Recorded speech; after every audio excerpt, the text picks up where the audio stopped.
Hey, welcome. It's Captain Matt, Boater Secret Weapon. I want to thank you for joining us for this Sunday night live. We're getting ready to start here in just a couple of minutes here. We'll start about 8:30, but I wanted to welcome you. If you've never been to a live, here's what you can expect. Just go ahead and chat in your comment section, on whether you're on Facebook, whether you're on YouTube. Just ask your question, leave your comment there, and then as we go through the time, I just kind of scroll down all the comments and I try to answer them. Now, if it's something that I need to ask you a question, I may ask you a question and just put it in the chat again, and I'll come back and I'll get that information so I can give you a more personalized response, something that's going to really add value for you. This is just something I do. One, it's great fun. I really enjoy it. It's helpful for the community, just sharing my knowledge. Now, one thing that you need to know, I don't know everything about boats. I know a lot about boats. I've been a boater since I was 5. I've sold boats. It's something that is a big part of my life. With that said, I don't know everything. Matter of fact, sailboats, have zero experience with sailboats. Bass boats, very little experience there. Bow riders, deck boats, center consoles, jet boats, twin engines, stern drives, outboards, inboards, all of that I have experience with. And if I have an answer, I'll give you my best answer. If I don't have an answer, I'll try to give you a resource that will be valuable for you. If I have an opinion, I'll try to give you that opinion, but let you know this is what I think, not what I absolutely know. So I look forward to it. Here's a little video intro that a subscriber made for me. Thanks, Bo. And we'll see you on the live when it kicks off here in just a moment.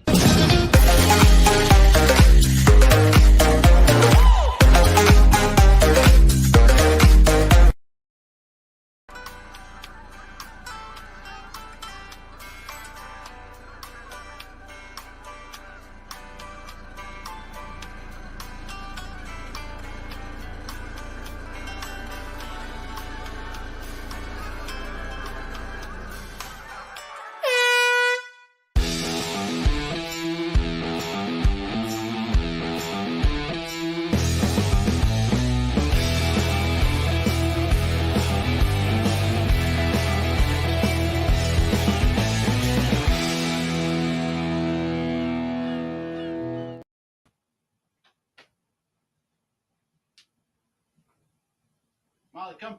Come here. Good girl. Good girl. Welcome, everybody, to the Sunday Night Live. Sorry about that. I thought my video was still playing. I was getting my dog lined up. Welcome, everybody. Hopefully you had a great weekend, and hopefully you're ready for a fun live. I see I still have my cameras behind me.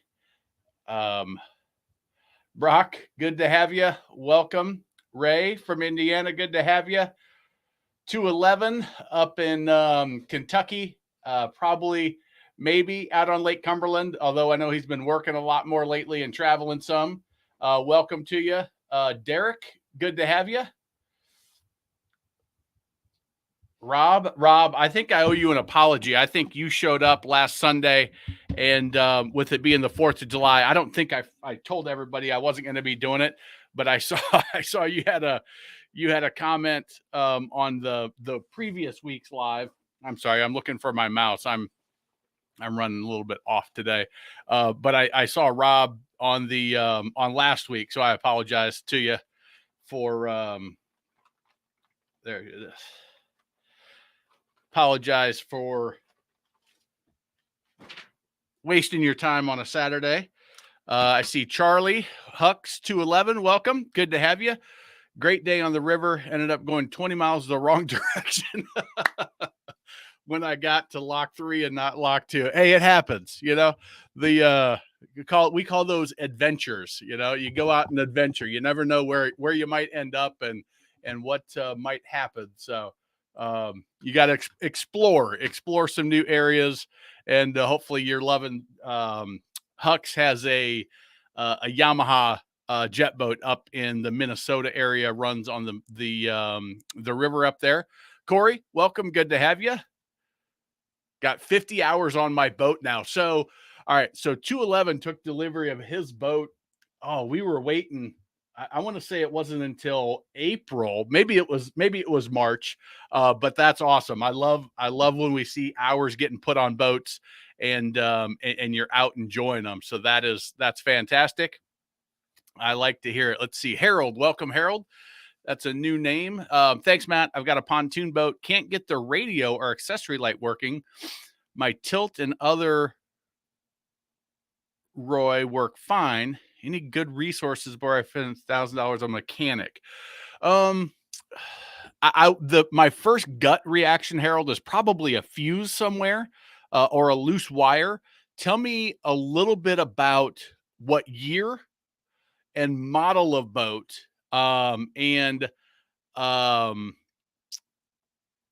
year and model of boat. What else would help me? A picture of the dash and a picture of your fuse box would help. But my gut tells me if everything else is working on the helm on your pontoon, it's probably a fuse. So, and the reason I asked for the year and the model is because the stereo probably has an inline fuse in it somewhere. And if maybe your radio runs through a switch. If your radio runs through a switch, you also may have a spade fuse that is out on a couple different items. So they may bank them, right? So you may have 6 switches and they bank these 3 on one fuse and these 3 on the other fuse, depending on what's on them. So that would be the first thing that I would look. And let me show you what you're looking for.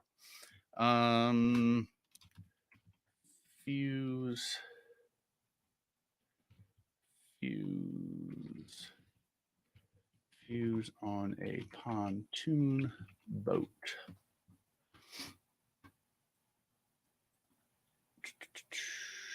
All right. So I don't know whether this is a pontoon or not, but you're looking for something that looks like that. Like there's going to be a bank of it. Typically on a pontoon, you're going to have your helm seat and it's going to be up on the back side where the steering wheel is. It's going to be mounted somewhere in there, typically. Not always, but typically you're going to find it. So what you're going to do is it may or may not be labeled, but you're going to look for, I would guess, probably a 15 amp fuse. I would check those first and just pull them out. If you need a little tweezers to get them out, but if your fingers are small enough, you can sometimes get them in there and, just pull those spade fuses out. It's very, very clear if it's a bad fuse. Okay. So that would be the first thing that I would do. And then I would also, you kind of, on some of those pontoons, you have to wiggle yourself in that little doghouse door, whether it's a door or just open, depending on what you have. Just sort of scoot yourself in there, look at the head unit of the stereo, and there's going to probably be, I would guess, red wires that are coming out of it, and there's likely an inline fuse that is in that. So an inline fuse, it's got a little plastic thing that just clips together, and the fuse looks like it would kind of look like this dowel, except it's clear glass and it's got a silver tip on each end, and there's a wire in between it that's designed to blow if you get too much juice to it. I would check that. And then I would also check there might be a fuse somewhere coming right off the battery. And again, that's probably an inline fuse like this.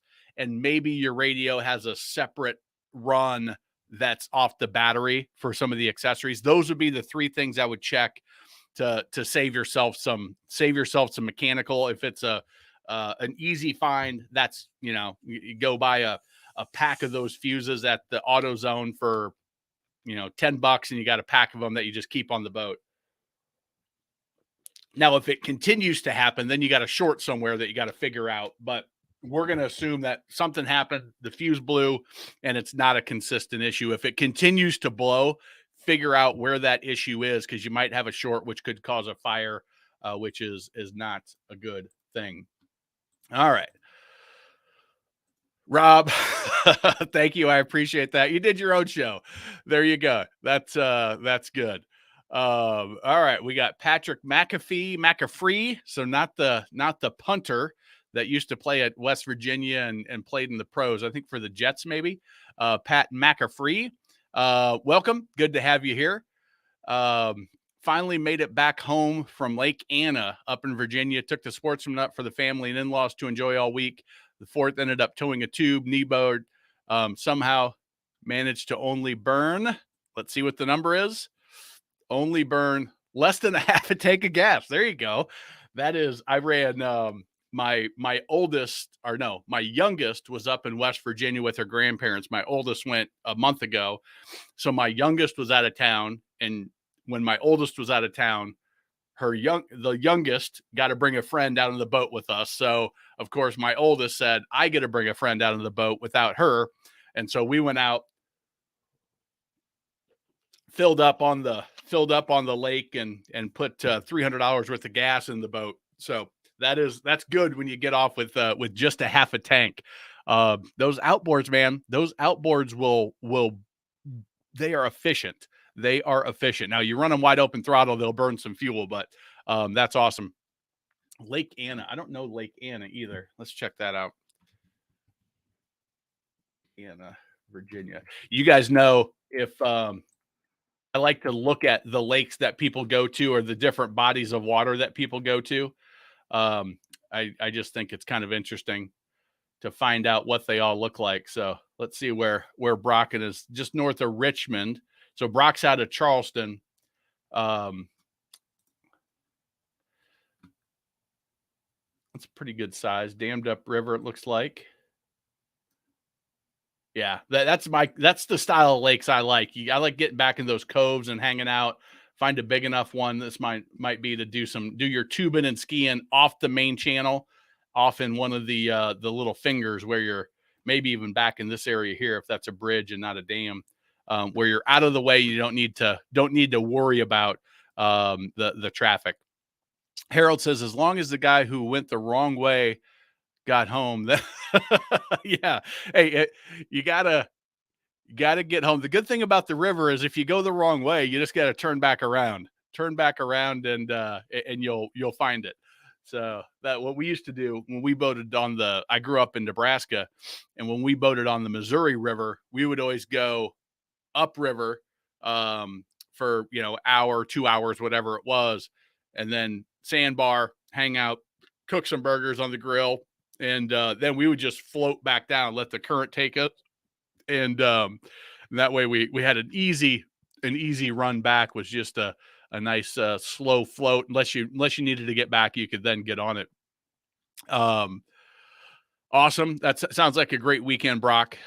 Sean, watching from Honolulu, Hawaii, out here a few days a week for work. Awesome.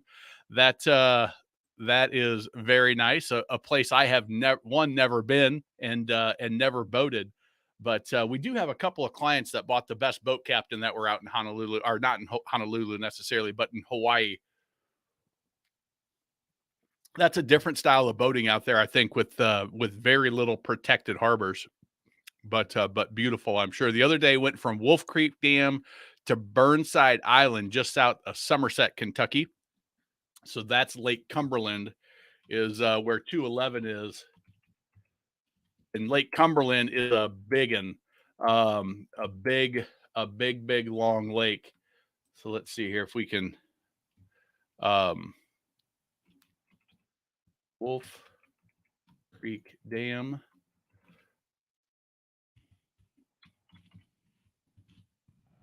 Let's see if it gives us a holy crap. So that's running the whole length of the channel of, and I think I saw Cumberland had over like 1,000 miles of shoreline. So that's a good long run. Now shoreline measures every little inch of the creeks and coves and all that. But damn, that's a good run. I don't know that lake well enough to know where those are, but that seems like a fun trip. And 211's got a Sea Pro 248 Commander, I think is what it is.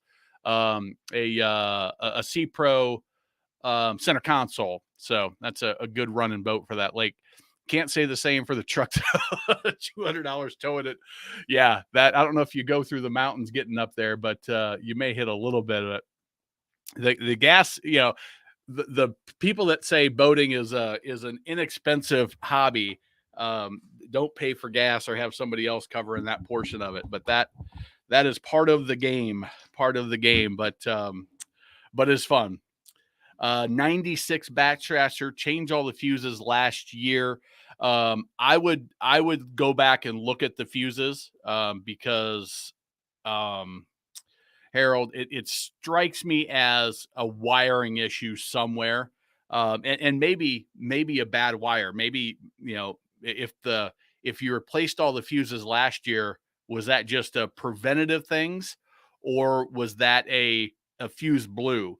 Because if a fuse blows and there's an underlying issue, then we got to figure out what that underlying issue is, and maybe it's time to start trace wiring and getting a tester, a meter on it, so you can see, do I have juice here? Do I have juice at the switch? Okay.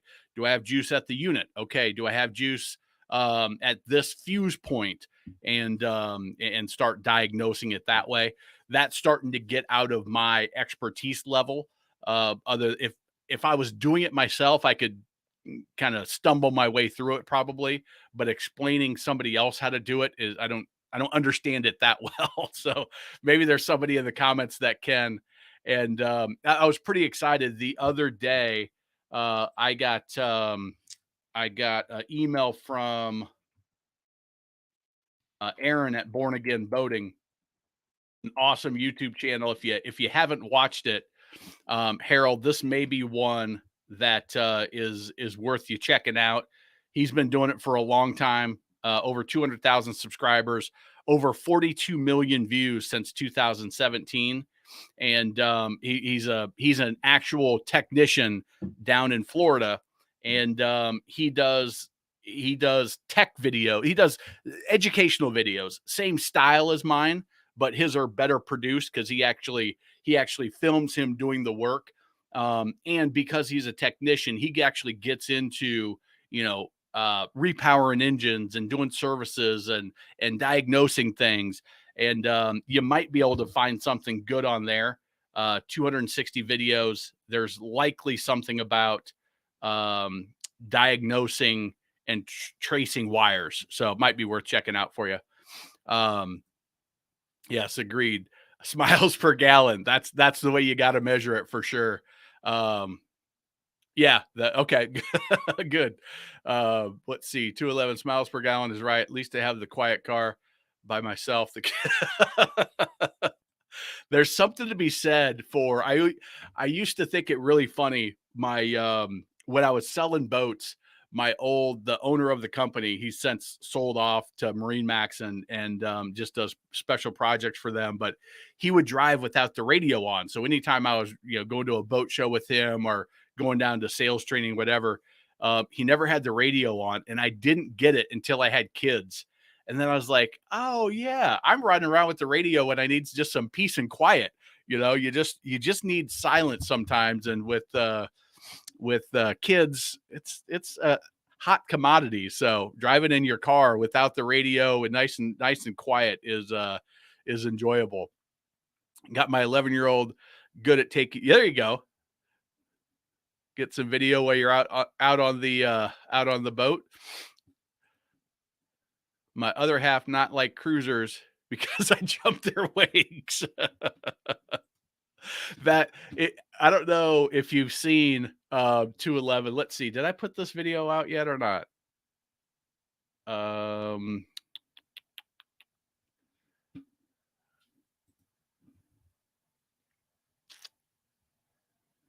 I did this video called here, boating tips to save your marriage. And one of them is, hey, if your wife isn't sold 100% on the boat and she doesn't like speed, then don't go out running 60 miles an hour with it trimmed up, just barely rocking and hitting big waves. You got to keep them happy. But I think 211, I think your wife loves the boat, other than maybe the full send. Yeah, absolutely, Harold. Glad they give you a new thought anyway. You have to report back and let us know if it helped you. Saved you a few bucks. What's the going rate per gallon on the water? Mississippi 470, St. Croix is 518. I put in, let's see, I put in just over 50 gallons. And it was 270 some bucks. I've never been one to pay attention to gas. I'm like, I got to get it. So I very seldom even look at what it is. But it was, what is that? Probably $5, a little over $5 a gallon. In South Carolina has some of the lowest gas tax in the U.S. So the pump on the Lake Wiley is half of it's in North Carolina, half of it's in South Carolina. I always fill up on the South Carolina side because it's about 35 cents cheaper a gallon. And so it was probably close to 518, whatever that math comes to. But I had to get a ski rope too because we forgot a ski rope. And my daughter and her friend wanted a wakeboard, so we had to grab a ski rope as well. Kings in the City, welcome. Good to have you. But yeah, for us, I don't know what is how much. Let's see if we can do this.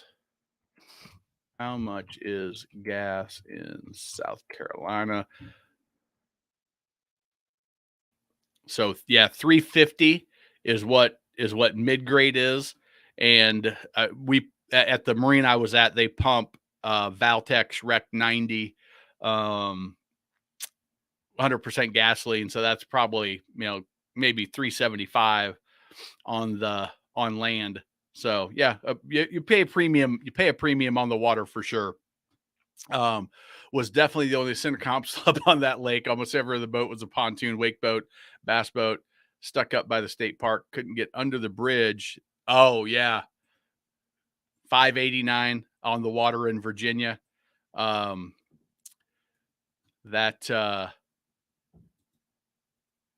add up too when you're filling up that 247.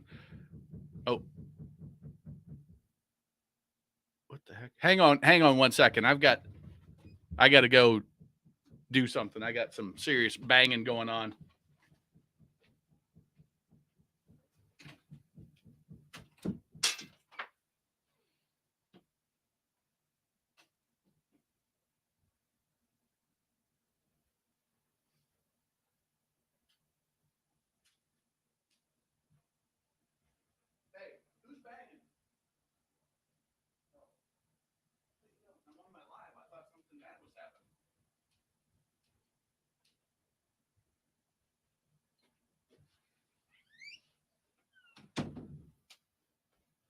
All right.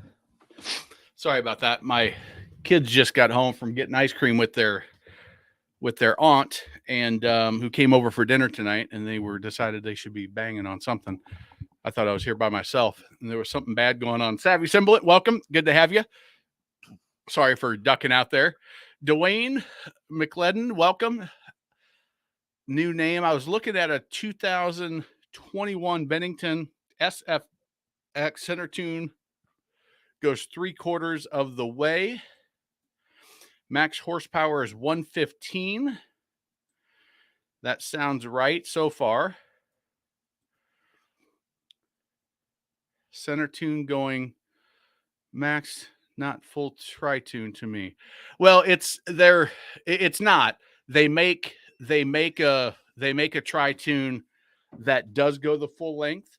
But to save cost and and it's not built sturdy enough to take any more. I'm surprised. I thought that was built for up to a 150, but for me personally, putting a 115 on a tri-tune, you're losing some of the value of the tri-tune because a 115 just doesn't have enough power, or it's not heavy enough.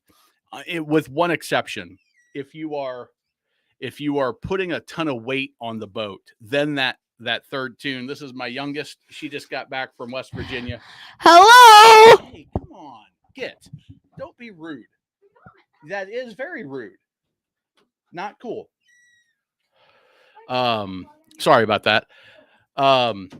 But that third tune that's 2/3 of the way is, I call it a sport tune. Everybody calls it a little bit different, but it's good if you're putting a lot of weight on the boat because it'll keep the tune is in the front portion of the boat. So if you put a lot of weight on the bow, it's got more buoyancy. That then it's a good thing. But if you really want to get the most benefit out of a tri-tune, you would get one with a 150, 150, and that is what typically is where they put those sport tunes on. Is they'll be rated up to 150, maybe a 200. It allows you to get the performance to do all the water sports that you want, gives you a little bit more buoyancy, but it keeps the cost down about 3 grand or so, depending on the brand of boat that you're looking at. So somebody like Sun Tracker, they do all of theirs are sport tune. Bennington, Harris, pretty much all of the brands have a bi-tune, 2 tunes. They've got the sport tune, which is the 2/3 tune, and then we've got a full tri-tune. But you gotta know what you're getting and know what's important to you. 60 miles of running. I enjoy getting out and just cruising as well. And we like to do that at the Lake of the Ozarks. Go pick out a bar or restaurant to go to, and just cruise down the lake, hang out at the restaurant for a while, have a meal, and then I like to cruise back at night, or in the evening time at least. I know the Lake of the Ozarks incredibly well, so cruising at night there is not a big deal, but you got to know the water a little bit. Herb, welcome, Herb. Not sure if you saw video of the jet ski colliding with the Sea Ray. Yes, that Herb. Thank you for bringing that up. I did see that video. Let's see. Jet ski hits cruiser in lower inlet. So this is I'm sure that you've seen it, but there, but let's see if they will. Yeah, right there. So when you're in tight quarters like that, it's more of a courtesy to me. You know, you technically there's right of way there, but the bigger thing to me is you're in tight quarters in really challenging circumstances. Jet skis should not be allowed to do donuts and to cruise around in there. If they want to get and just cruise through the inlet, fine. But in a busy time period and you're zipping all over the place, it's too challenging of conditions to worry about not taking a wave over the bow, worrying about the currents and worrying about the waves, and worrying about other boat traffic. And now I've got to worry about some guy that's zipping around doing donuts and crisscrossing and cutting. Um, and so if you watch him right here, that guy, and they're zipping around there, and you saw another one in the background, but you know this guy's coming into an inlet, and they're zipping around right in it's like doing that on the interstate, like you just do a U-turn on the interstate. You can't do that. So I wouldn't be surprised if they put some sort of rule in there that jet skis and paddle boarders um, aren't allowed. It seems like it seems like a recipe for disaster. So, I'm sure there were some words exchanged there, but because nobody did any neither side was in the wrong, for me is I put the blame on the jet skiers in that situation, um, and but also as a boater, you see those jet skiers, right or wrong, you have to be vigilant when there's jet skiers around because they can they can turn on a dime, and you have to expect them to do it right in front of you. And he did his best he missed one, like swerve for one, and that almost took him right into the other one. And hopefully both of them were okay, the jet ski guys. Are any of the Cobalt bow riders plenty good for family's first boat? Looking at a used 220, something like that. Billy, welcome. A new name here. Yeah, it all depends. So is a Cobalt a good boat? Absolutely. If it's the first boat, here's what you need to do is grab the Boat Buyers Toolkit, which you can get for free at boatbuyerstoolkit.com. And I don't know where mine is. Oh, by the way, I was at Walmart picking up some paper for my printer, and they had these boats on sale. They were 25 cents each. So now I've got a cruiser, a jet boat, and I've got an outboard. So I'll be, any chance I get to, the outboard even turns, any chance I get to demonstrate with my new toy boats, be looking for it. So my kids think I'm ridiculous, but anyway, it all depends, Billy, on what you're doing, how you're doing it, where you're doing it. So in the toolkit, we asked the question of, what's your perfect day on the water look like? And then what does 80% of the time look like? So what are you typically going to be doing? Who are you typically going to be doing it with? How many people is that? Are you in freshwater or saltwater? Is that Cobalt? Is it new or used? And is it a stern drive or an outboard? These are the types of questions that you need to think about, and that will help get you to the right style of boat. If you are, let's see here. What boat am I looking for?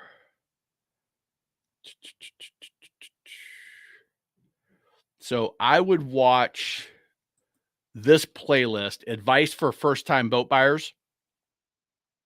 So if you go to the channel, First Time Boat Buyers, watch this. There's a whole bunch of videos in there, and one of them is boat types and hull styles explained. This video would be really good for you, I think. And I think these are long, but you've got 75 minutes of first time boater, part 1 and part 2. And I walked through most of the stuff I think first time boaters need to know. I've also got the First Time Boat Buyer Academy, which has some negotiation stuff in it, and a little bit more in-depth information. But I mean, it's 70 minutes, so it's plenty in depth. But it depends on, is the Cobalt 220 right for you and your family? And so I would watch those videos. As far as quality, Cobalt, in my opinion, is one of the best fiberglass bow riders on the market today. I would put Formula up ahead, but Formula starts building boats at 24 feet right now and up, so they're bigger. But in the family bow rider category under 26 feet, I've got Cobalt as my number one. Sea Ray, Chaparral, in some of their models are up there. Regal's up there, and there's a number of other brands that are quality. But I would first decide, is the bow rider style right for you? And if that's right, then you're on the right track with the Cobalt. If that's not right, then let's switch styles and go to the style that's right for you, the propulsion that's right for you, which is the next video, comparing pros and cons, jet boats, stern drives, outboards, and inboards. My guess is your choice would be between stern drives and outboards, mainly depending on if you're freshwater or saltwater. But that'll give you a lot of stuff to think about between those first five videos. You're gonna get a really good handle on what's right for you. Lake Cumberland was $5.60 a gallon. Yep. So mid fives is what it sounds like is gas around here. Fill up the gas station entrance in my neighborhood. Non-ethanol 90 for $3.89 a gallon in Broxton, South Carolina as well. So, yeah, that is 3 and 5. What do you say? $5.50 or so a gallon for me on the water with 100% gasoline, non-ethanol. Herb, Herb had a 242 Cobalt, which is a great boat. My in-laws have a let's see if my in-laws have a R5, was a 2018 or 2019 R5 with a Volvo. They run it at a freshwater lake in Tennessee. I love it. It is an awesome boat to run when I get the chance to run it. And it's like I said, in my opinion, it's one of the best fiberglass bow riders on the market. And just got to make sure that's the right style for you. Thanks for sharing that, Herb. Sean, been getting a communication lost intermittently on my Mercury Smartcraft.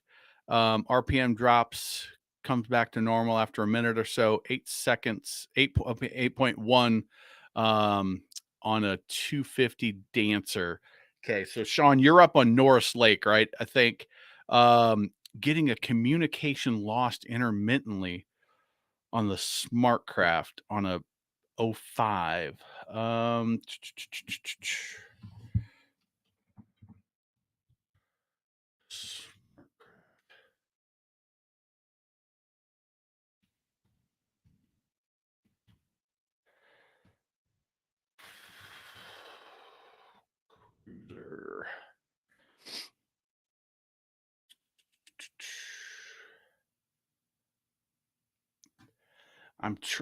Yeah, that's I'm trying to figure out. My gut tells me it's a loose cable. So Sean, and what I was looking for is what's the connection? Is it the NEMA cable?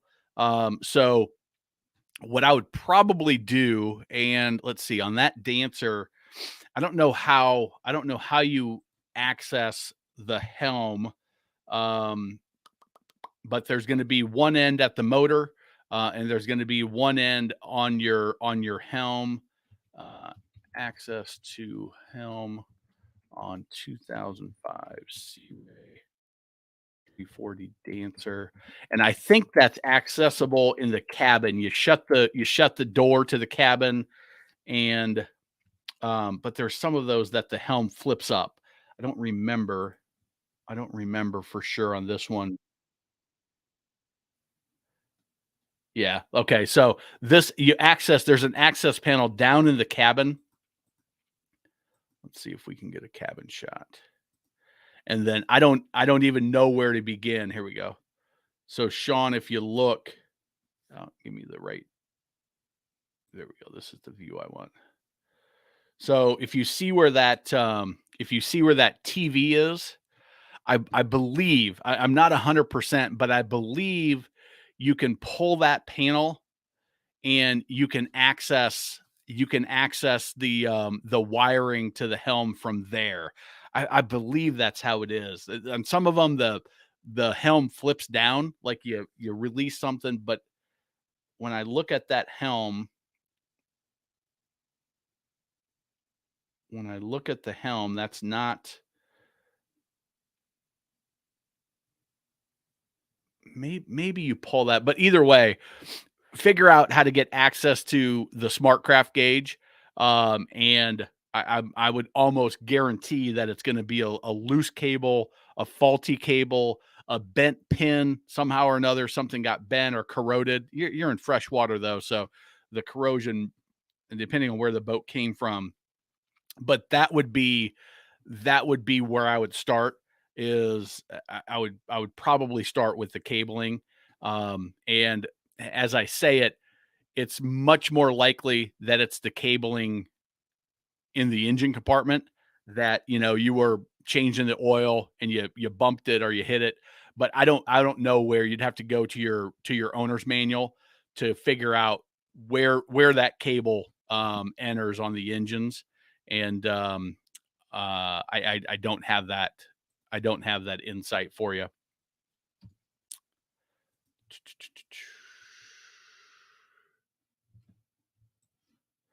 All right. Let's see here. So, Sean, hopefully that's helpful for you. Let's see, Dwayne. Yeah, I mean, they could have another name for it, but you got a pontoon and a tri-tune, and they name their usually a performance package or something like that is what they'll call it. And it's just a matter of knowing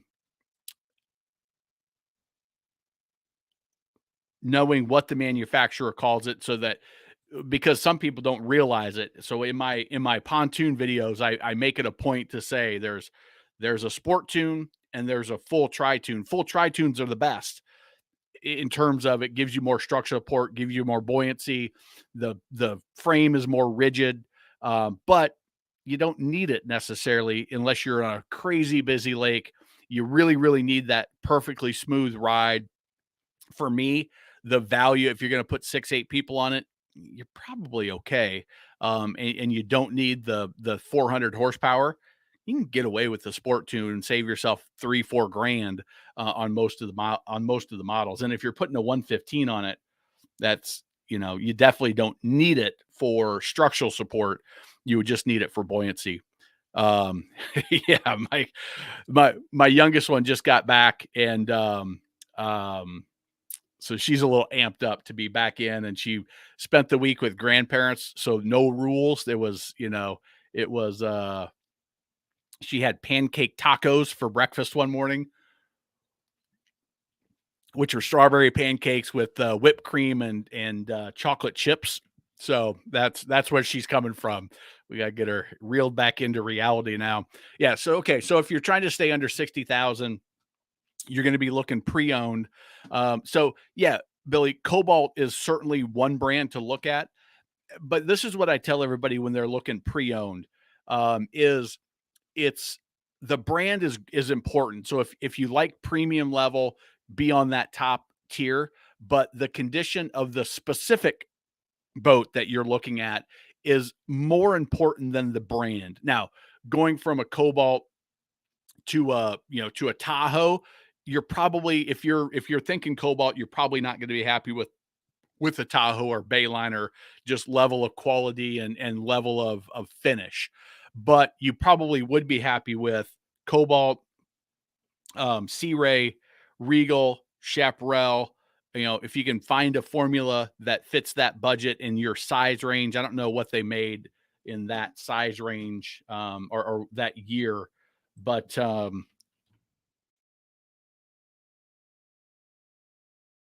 60,000 on a 22 foot. I've been watching the market a little bit more. So let's see, just for my own curiosity, where that puts you. Go 22 to 23, 2010, 2020, and 65. So this is, let's go 500 miles. So this is 500 miles of me and just outside Charlotte, North Carolina. There's 133 boats. So it's not a huge selection. I've got most of the country. If I go no distance, I don't know where you're at for sure, Billy, but so 400 boats that fit those parameters for sale. Some wake boats in there, some center consoles. Let's do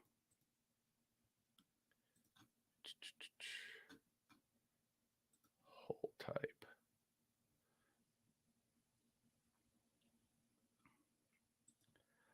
Let's pick Chaparral, Cobalt, Sea Ray. We'll start with those. So yeah, the 2012, 2018 SPX. The SPXs are kind of Sea Ray's more value level. The Chaparral SSX, that's a nice one. Cobalt doesn't make a ton of boats relative to those other brands. The 220S, the Wake series, 60,000. So yeah, there's some nice boats that fit your parameters if that's the right style. I think you're gonna find something that's in good condition.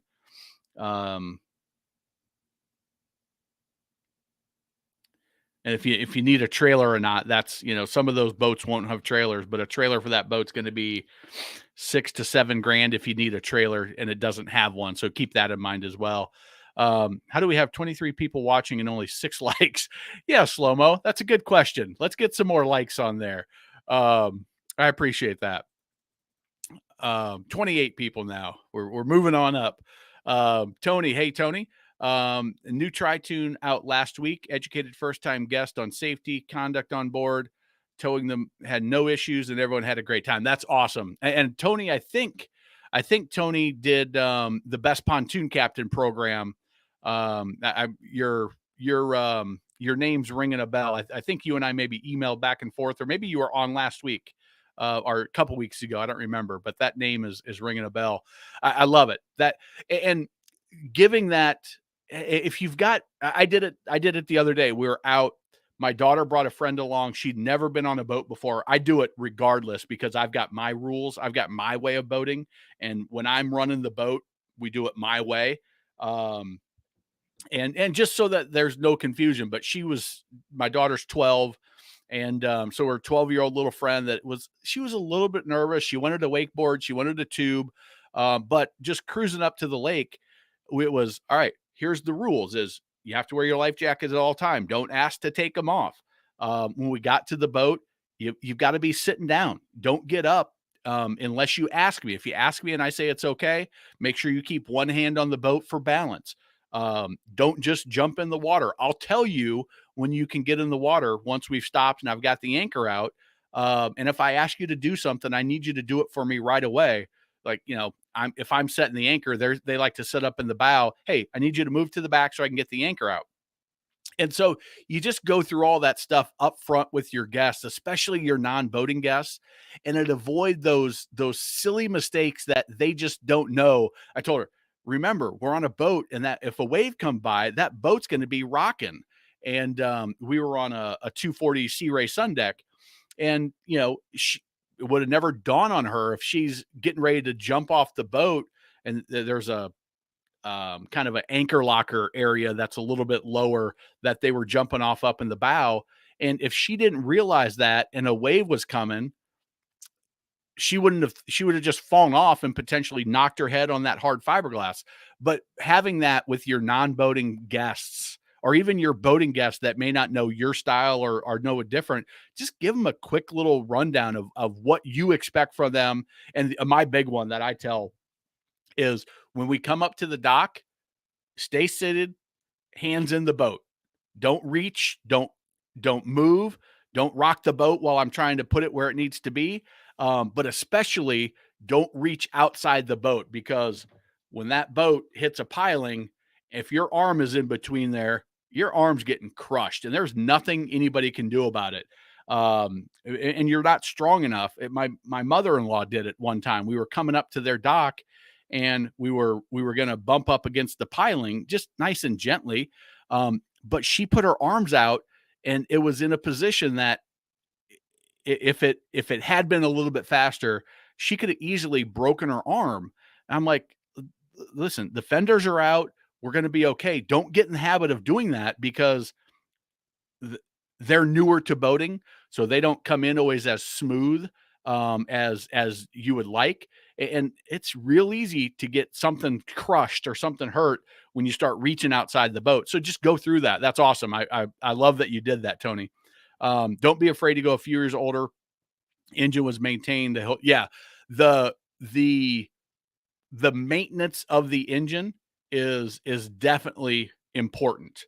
The way they cared for it is definitely important. But yeah, I mean, you're looking at a 2014, 2015 option on these. One place that you can go if you really like the Cobalts is there's some Cobalt forums on Facebook that and there is there's a Cobalt chat group as well that sometimes you'll find boats on there that aren't listed anywhere else, because they have a pretty, because of their quality, they have a pretty loyal following. And so some guys will just list them on there. But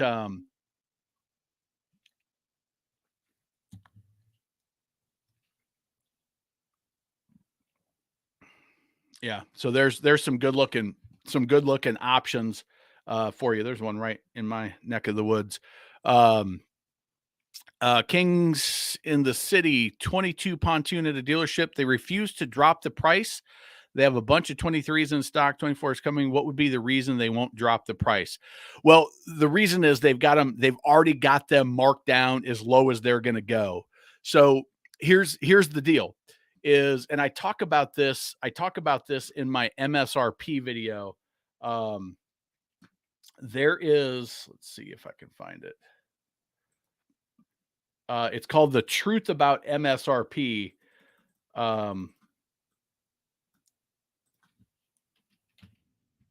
So what's happening right now is this one right here that you guys can't see yet. Let me drag that over. It's called The Truth About MSRP. And I talked through the way manufacturers and dealers price boats. So right now, if dealers are sitting heavy, here's what some of them are doing is they're saying, hey, crap, we're sitting heavier than we want to on inventory. So MSRP on the boats, let's say 100 grand. They would typically try to sell it for 90, let's say 90, just to make the math easy, probably 85. But they would try to sell it for 90, but they would sell it for 80, right? So they could list it for 90 and negotiate down to 80. But because they're sitting heavy in inventory, instead of showing 90, they're just showing 80, and they're telling their sales guys the price is the price, and we are putting our lowest price forward. We're no haggling, and we're just putting the lowest price forward, and we're not negotiating much or at all. You're still getting a great deal. You just don't feel like you're getting a great deal. You're not getting that $10,000 discount because they've already given it and they've already gone down as low as they're going to go on that boat until Labor Day. When we're past 4th of July, which is in their minds, they're like, oh, hell, we got too much inventory. But they also know that they still have another 60 days to sell that boat. And it's the heart of the season. And instead of going from 80 to maybe on Labor Day, they would sell it for 70 after Labor Day, because now I've got to carry it from Labor Day all the way until boat show season. And that's for most of the country. If you're above the Carolinas, it starts getting cold. You got to winterize the boat. Only people that are looking for huge value buy boats after Labor Day in the colder climates. And so they say, all right, we're going to hold out for 80, and we've only got 2 of these 22s left. They're pontoons. That market's still doing okay. And we're going to hold at that 80, but we're dropping it down. We're just showing our best price. That could be what's happening. The other reason is, I don't know if this is the case or not, but a lot of times if you're trying to do it all online via email, they're not going to negotiate via email. One is they don't know if you're local. And so they're just wasting their time if you're not local. They can't sell outside of their market area according to their dealer agreements. They can only sell in these certain zip codes because that's the relationship they have. And so some manufacturers are really, really strict about, hey, don't even quote price outside of your market area, because if you start dropping to the lowest price and it's not even a boat you can actually sell because they're 3 states away, all you're doing is you're devaluing the product for everybody. You're devaluing the brand. And that's why manufacturers are such sticklers for how price is handled. I think that's bad business in my mind. I think it shows that you're scared of price. I think it shows that you don't believe your boats are worth what they are. That's my opinion, and it's just an opinion. But it could be that as well. Now, if you're face to face and you're actually in the showroom, now they may open up some negotiation if they haven't already marked it down to their lowest price, where they're like, hey, we can throw in a tank of gas, or we can give 500 is all we got. That's it. And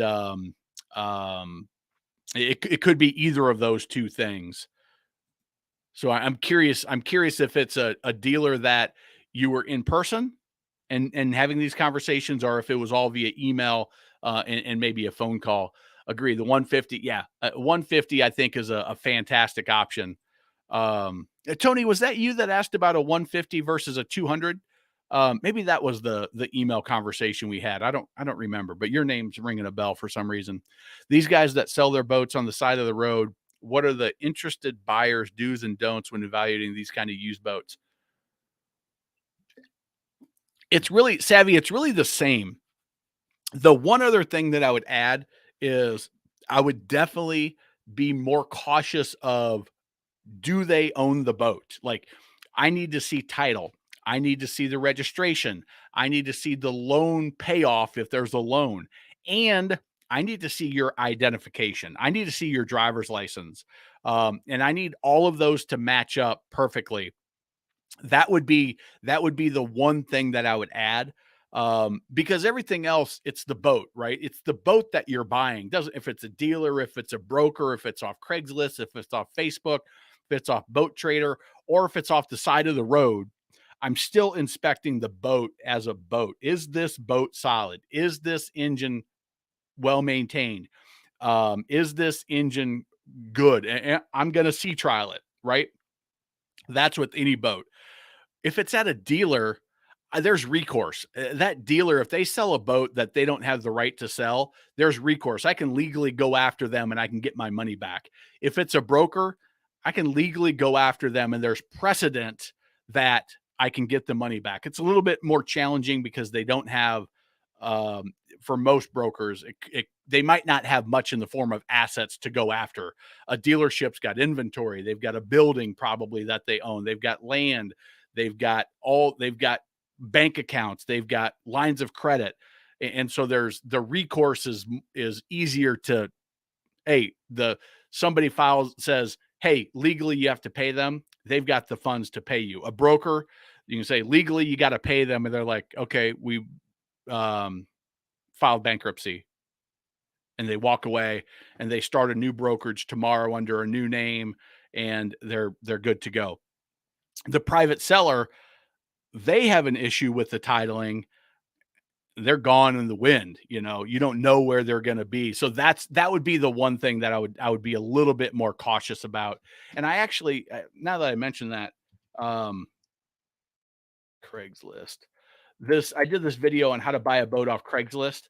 And I talk about that. It's 3 years old. But I talk about the scam. You're more likely to run across a scam on Facebook Marketplace or Craigslist, even Boat Trader to a certain extent. But matter of fact, where did I get this?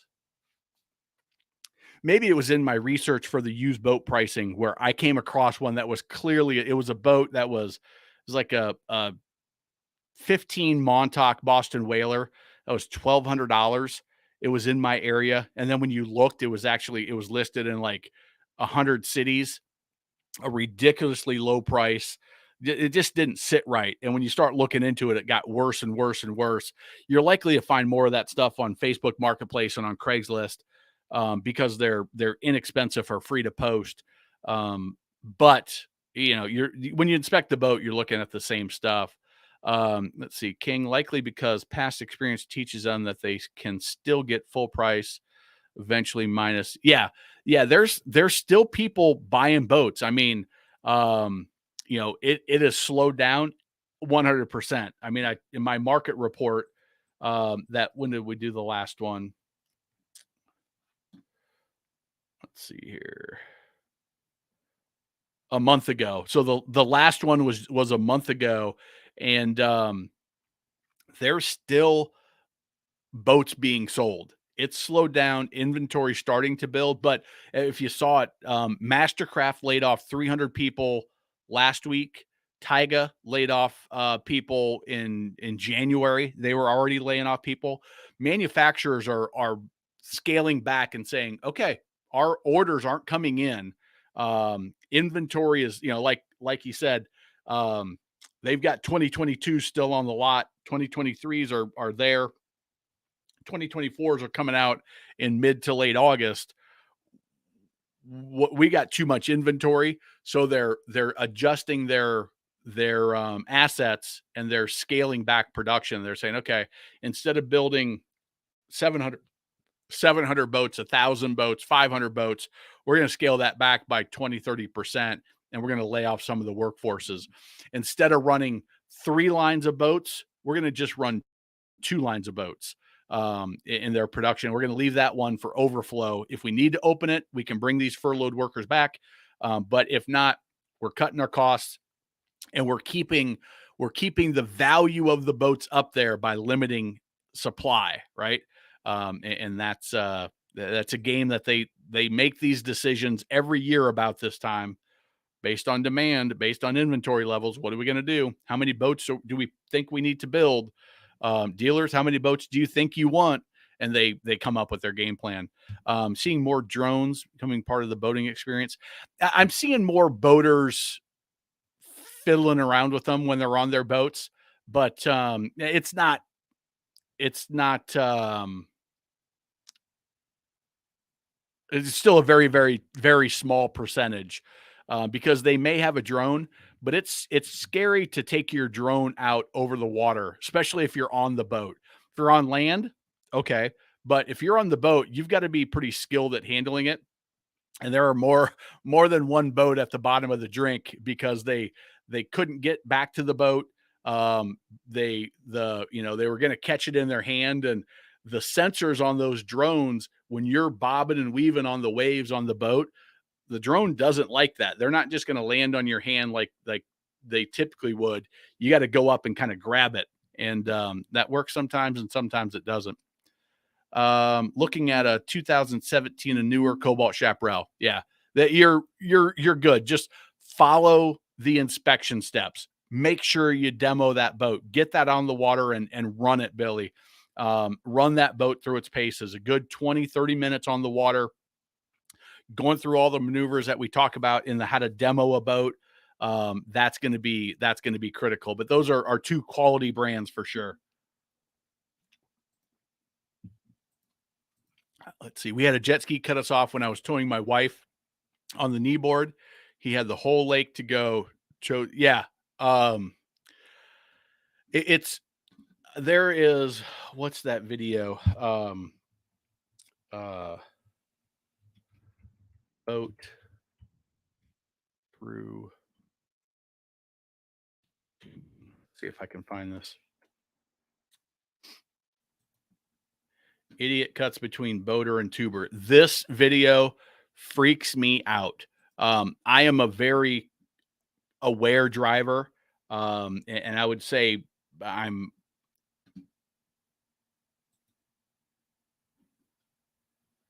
see here. Why is that not coming up? I'm a very aware driver and a competent boat driver. And when I'm tubing, like I mentioned, Brock, is when I'm tubing or wakeboarding, you will not find me anywhere near the channel. And if there's too much traffic, we will not be doing it. It's terrifying that somebody, and I don't know why this video is not wanting to cooperate with me, but we'll see if it comes up. But essentially, a guy's tubing behind a pontoon, and a boat cuts right behind them between the tuber and the pontoon. So if it would have been a half a second later, they would have run over the tube, like run over them a second earlier, and they would have T-boned the pontoon. It's a miracle that didn't happen. Let's see if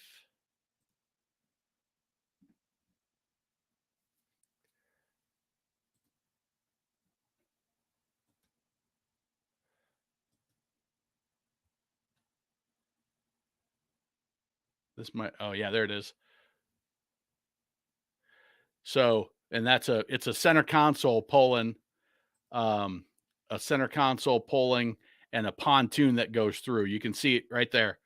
I mean, that just makes my heart stop, because I've been out there with my girls, and there's crazy things that happen. So if you are doing water sports with your kids, it's why I created how to tow water sports, is because I talk through this in detail, and I put my kids on the tube and the wakeboard, and I talk through as I'm pulling them what I'm looking at, where I go on the water, when I will and when I won't do it, because there's areas where it's perfectly safe to do it. And there's areas where I wouldn't put my kids back there for anything. 4th of July weekend, I didn't go on the water.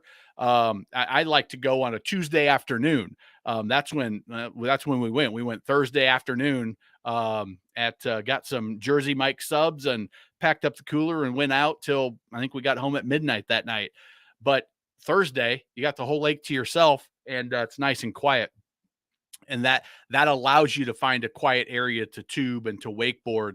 But even on a Saturday, you can find an area where the traffic is a lot less, where people aren't just cruising and not paying much attention. And so be aware of that for sure. Um, yeah, and the jet skiers. If there's jet skiers around and I'm pulling wakeboard or two, especially wakeboard because you go so slow.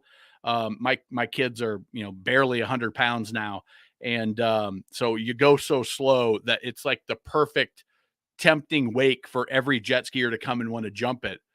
But if I got somebody back there and they get anywhere close, it's a bad situation. So you just avoid them. And if they're getting close and they're jumping around, I'll just stop. I'll stop, let them find their next area, and then we'll start again. And usually it doesn't take long for them. Yeah. Lake lice. That's the one I heard that I'd never heard last year. Lake lice is what they call the jet skiers. So, yeah, you're welcome, Billy. Hopefully they're helpful. Tony, thank you very much. I appreciate that. Thanks for the is the anchor advice. 3-pound box was easy to drop. Perfect for my 23 Starcraft, 10 to 15 mile, held tight. Yeah, you know who you can thank for that, Tony. You can thank Hux, because he told me, Hux, is it 2 years that you've had your Yamaha? He's the one that's like, listen, the box anchor is the way to go. And I've always been a Danforth and a 5-6 foot of chain guy. Like, that works for me every time. And I was like, you don't need a box anchor. That's ridiculous. Well, I went out and bought one because Charlie said, you gotta do it. And, I got the box anchor, and I just got a little one, and I did some testing with it. I haven't put the video together for it. But it holds. We were in 3 feet of water the other day, right off the main channel at the sandbar. And I had 4 feet of line out. Like, the scope was 1-to-1 almost. And that baby held the 240 Sun Deck is probably a 5,500 pound boat with a full tank of fuel in it. And, it didn't budge. It did not budge. So I'm glad that that was helpful for you, Tony. Freshwater Lake, Alabama. Okay, perfect. Yeah, then you're the Cobalt, the Chaparral, the Stern Drive is a good solid option. The outboard, I got an email from a guy the other day in the Carolinas saying we were looking IO, but we really want a boat 12 months out of the year, and we're going to live on the lake, and we want to be able to go in December. And we're leaning towards the outboard. Do you think that's a good call?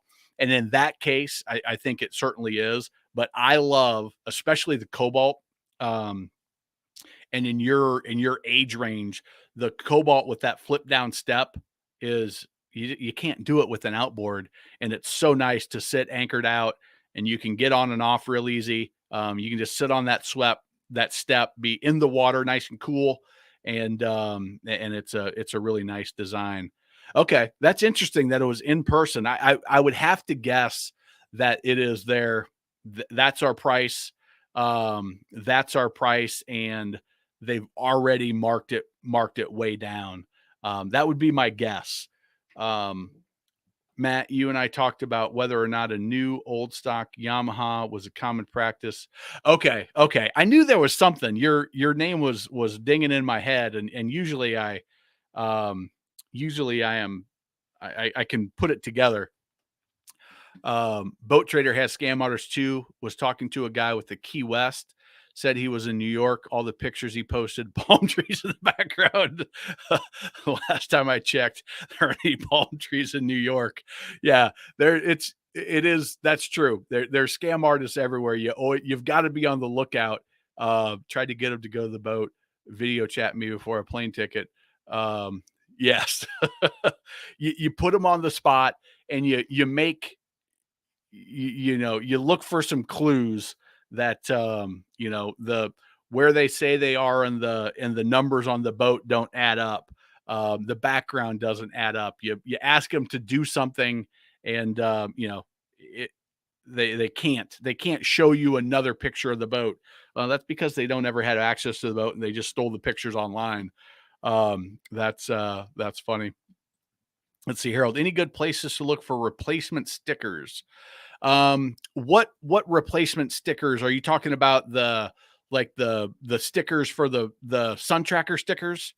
If that's what you're looking, I think you said yours was a 96. It's going to be very difficult to do that. But I think Brock just hit the nail on the head. Is having them cut it locally at a vinyl shop, and they can do anything. Like if you can give them the graphic design, they can mimic it. If you want to make new designs, they can do that as well. And if that's what you're talking, is just a local graphic shop will do it. Yeah. Let's see. Did find one thing in which was different with the Sea Fox. Their swim ladder off the back is a little short. Yeah, that it is one thing that unless you're in the water testing it, you don't really know.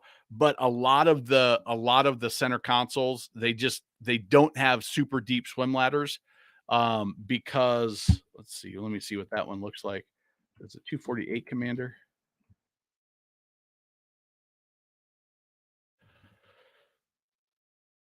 Because they don't want them to get in the way when you're fishing. Um, and they don't have as much room to tuck them, depending on if they just flip down off the back swim platform, which is probably what this one does. Yeah, so it's going to flip down off there, and there might be, I don't know. Let me see if I can get a better picture. Come on now.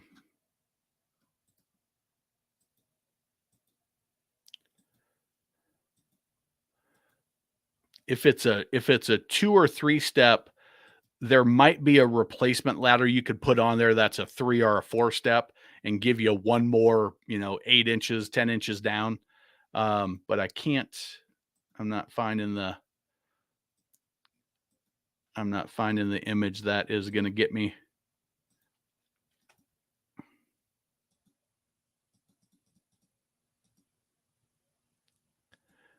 where I want. All right, we're over an hour here. Let's I still have my sister-in-law is still downstairs, so I might have to.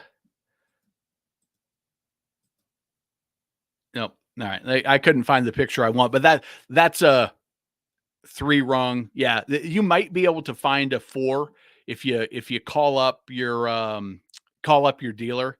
Say, "Hey, do they make a 4 rung ladder that would fit?" And it's possible. It's possible that you could squeeze one in there and get another a little bit deeper down. I've got an '07 Chevy Silverado. Do I need 4-wheel drive? It depends on your ramp. If you are if you're freshwater, which you're in Alabama, if your ramp isn't too crazy steep, um, you can get away with a 2-wheel drive. 4-wheel drive is best, but um, it's not 100% necessary. I've pulled out. Let's see. I pulled my brother's 266 Crown Line with my Tundra out of the Missouri River one time, um, and I didn't put it in 2-wheel drive. I just and it pulled it out. It was fine. That was a heavy boat for my Tundra at the time. But it could do the trick. What you got to watch out for is if the ramp's slick, if your tires aren't quite perfect condition, or the ramp is super, super steep, you might get yourself in trouble. But a 22, 23 foot boat, with that truck, I'll say you're probably okay.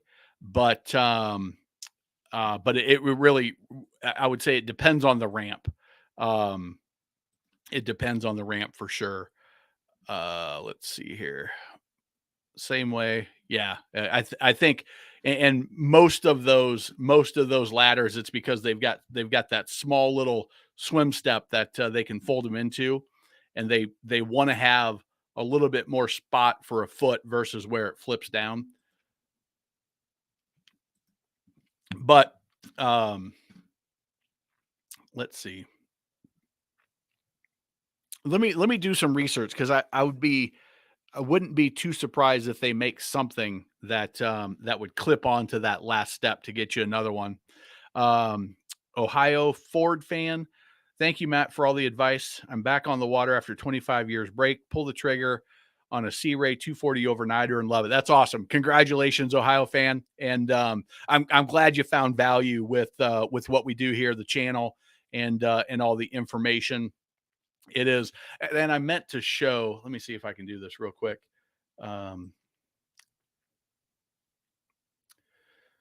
So this is, now obviously I do what I do. It's my living. It's how I make money.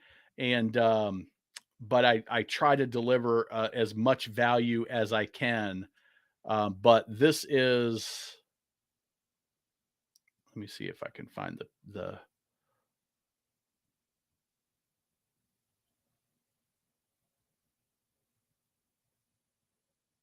there we go.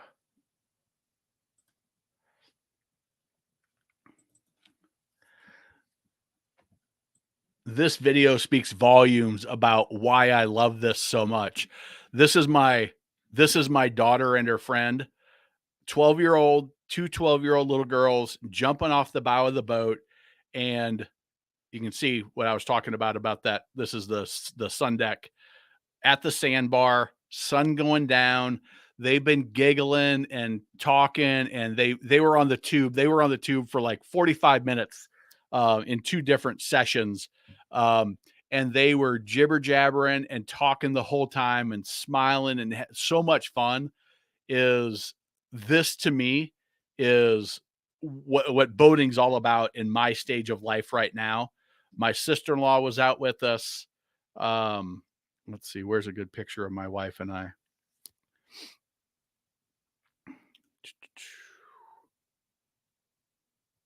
Oh, there was a Sea-Doo switch at the ramp. Well, maybe I didn't get it. That's terrible. I didn't even get a picture of my wife and I. But this is my sister-in-law and my wife that are downstairs, that she's downstairs right now. But that's what it's about. And if I can help somebody get into boating, get back into boating, it's something that it makes me feel good that what I do is helping folks. So glad that you found it valuable. Yes, I only use 2-wheel drive on my ramp, cleats in the concrete. Yeah, that is when you have that at the ramp. Let's see here. Boat. Let's see.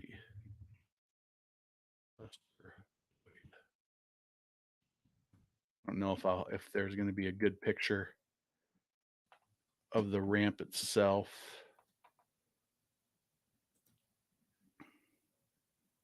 Yeah, here we go. It's not bad. So this is the ramp that's closest to me. And if you see that texture and you see how shallow it is, I mean, you'd have no problem with that truck and that boat pulling out at this ramp. I mean, it's no problem at all. But you go to some, and let's see, where's the worst ramp that I can think of?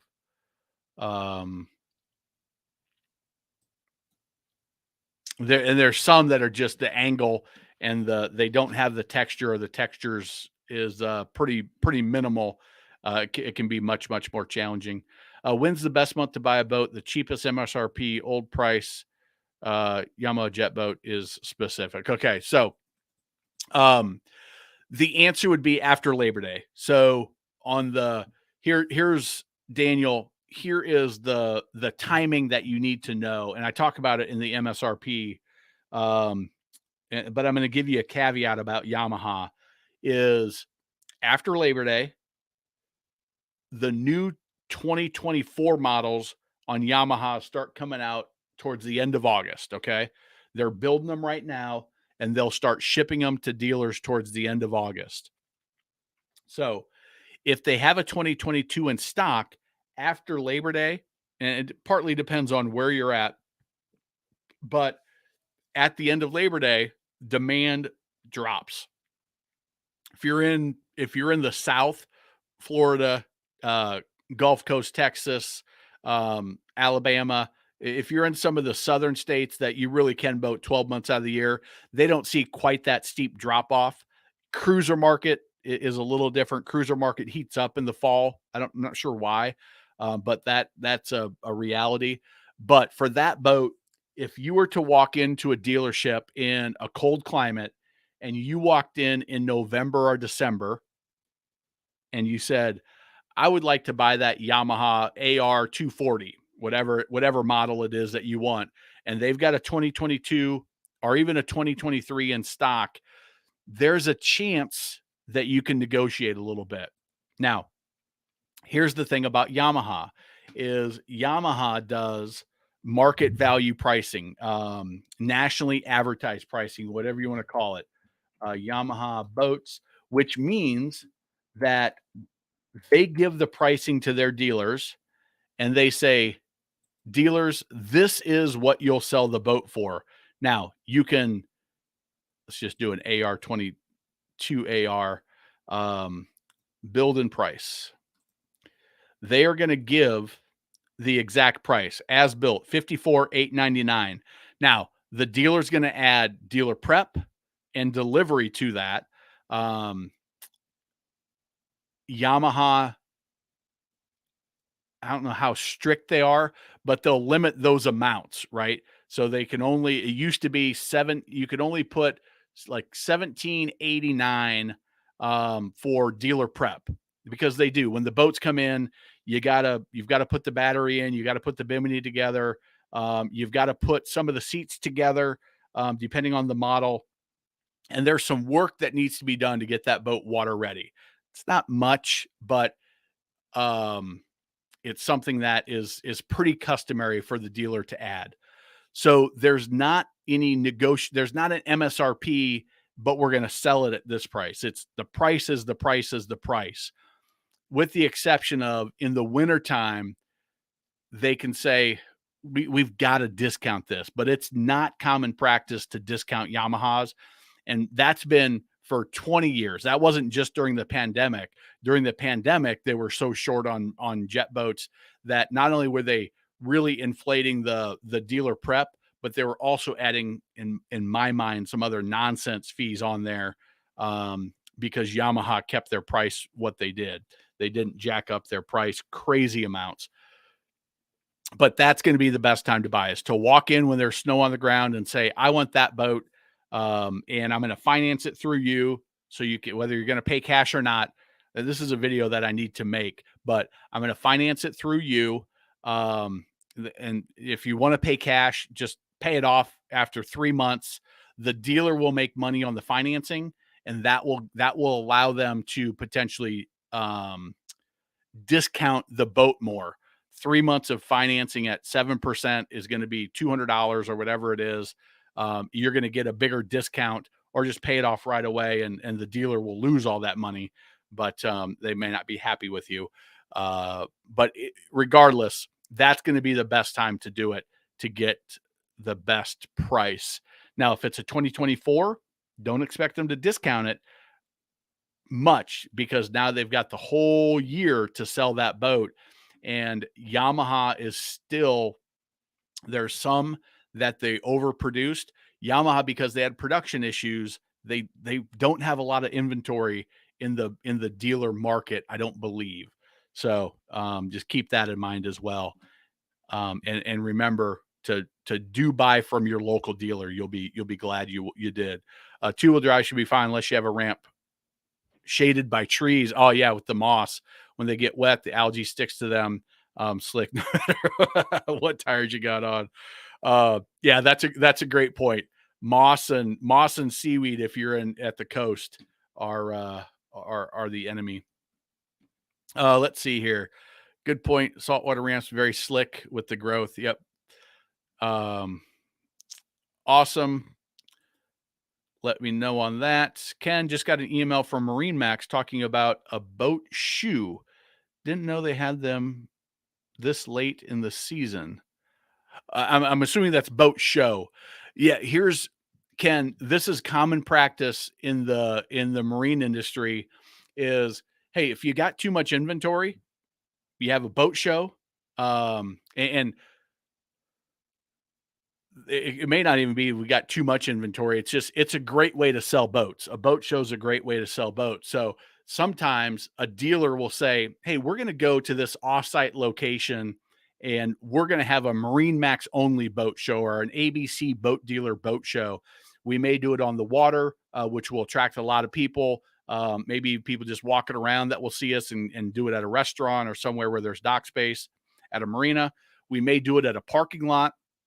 I was just telling my kids we went to Costco today, and we used to do a boat show at Costco every year, and we would just sit in the parking lot with 6 or 8 boats, and we would sell our boats in the parking lot, and you know it's good good clientele with disposable income for the most part, and you know I would sell a couple of boats there every year, and we just sit in the motorhome and at the you know when somebody walked up would show them the boats. So it's just a common marketing practice. When your inventory level is high, maybe you'll do a few more. Maybe you'll take certain boats there, but it's not uncommon to do them strategically. But it's probably not a area boat show. It's probably just Marine Max displaying some of their boats, and it's a marketing event. Now, as we get to Labor Day, some areas have a fall boat show that they do right at the end of the season, sort of saying, "Hey, let's move out the last of the inventory and kind of do a last hurrah, move what we can before the interest really drops down as the weather gets cold, and help dealers handle their cash flow." There's a certain part of running a boat dealership that you make a bunch of money, make a bunch of money, make a bunch of money, spend all your money, spend all your money, spend all your money, make a bunch of money as the season comes and goes. Those expenses are always there, but you've got to be able to manage your cash well. Howdy, boys. Sorry for the late. Kids are still on a rampage. It happens, Dustin. You missed my daughter screaming into the microphone at everybody. So glad you made it back. Ken says, I'm debating a Harris Cruiser side lounge versus the low conversion lounge. I'm going to say that the Cruiser model versus the low is very, very comparable. I don't know the low well enough to know what that 230 SS is. Let me look at it. Low pontoon 230 SS.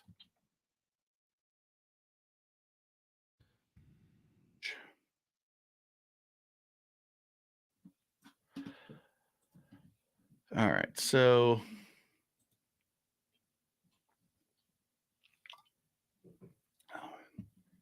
SS Ultra. Okay, so they are so Harris. If you look at if you watch my video, best and worst pontoons.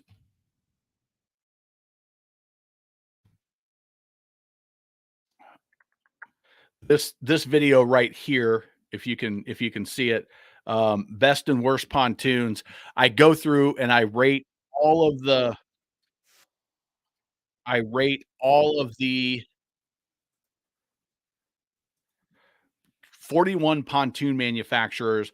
I rate all of them that were at the Greenville Boat Show, and just I've inspected virtually every pontoon on the market. There's Coach. I've never done a full evaluation of Coach, although I've been on them.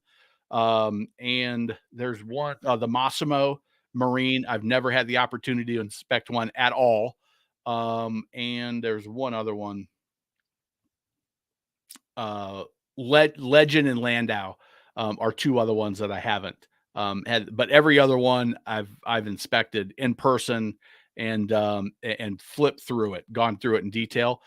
Um, so Harris as the brand, their pontoons are in the premium level category, but the crews they built different. The crews they build different, not just the fit and finish, not just the level of, what do I say, appointments, the luxury of it, but they actually build that boat different.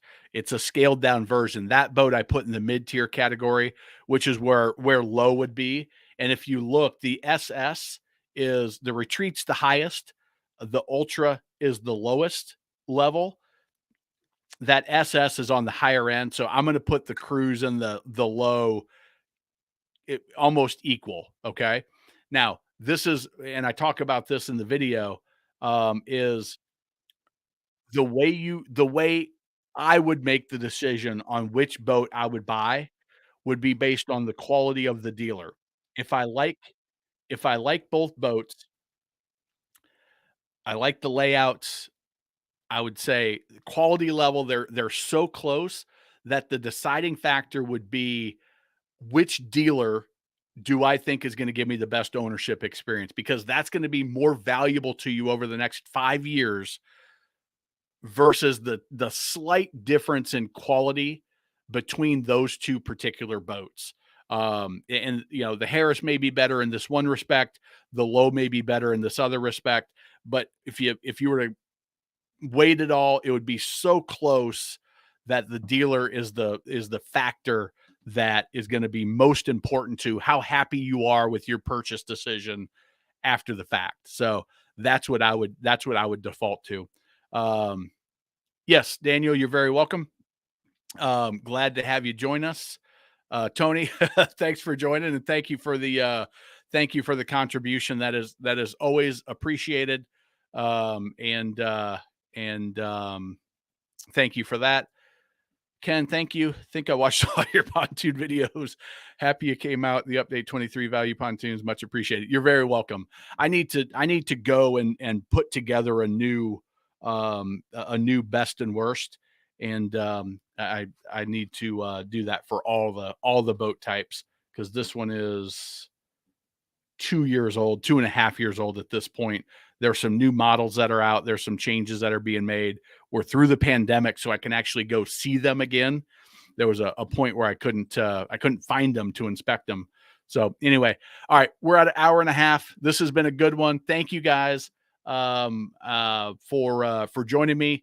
Give the likes, the thumbs up. Anytime you see my content, if you could do me the favor and share it or give it a thumbs up, that's always appreciated on Facebook, on YouTube, wherever you might see it. And we'll catch you guys all next week.